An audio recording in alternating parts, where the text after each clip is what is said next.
Ce qu'on sait de quelqu'un empêche de le connaître. Ce qu'on en dit, en croyant savoir ce qu'on dit, rend difficile de le voir.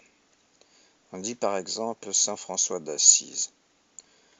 On le dit en somnambule, sans sortir du sommeil de la langue. On ne dit pas, on laisse dire.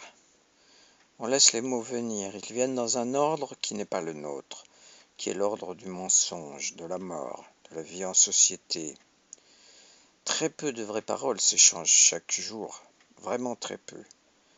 Peut-être ne tombe-t-on amoureux que pour enfin commencer à parler.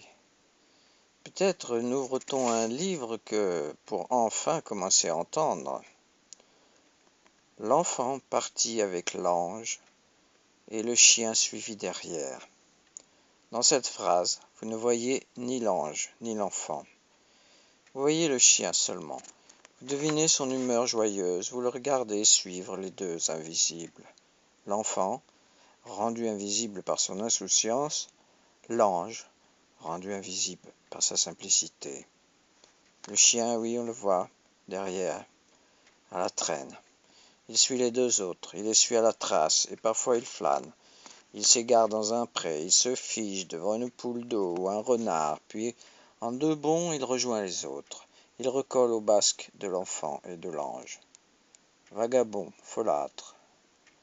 L'enfant et l'ange sont sur la même ligne.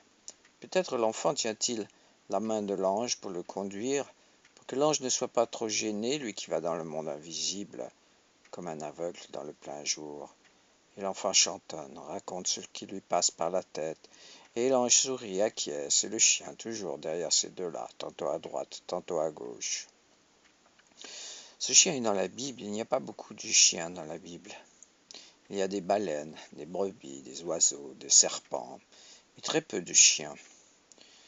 Vous ne connaissez même que celui-là traînant les chemins, suivant ses deux maîtres, l'enfant et l'ange, le rire et le silence, le jeu et la grâce, chien François d'Assise.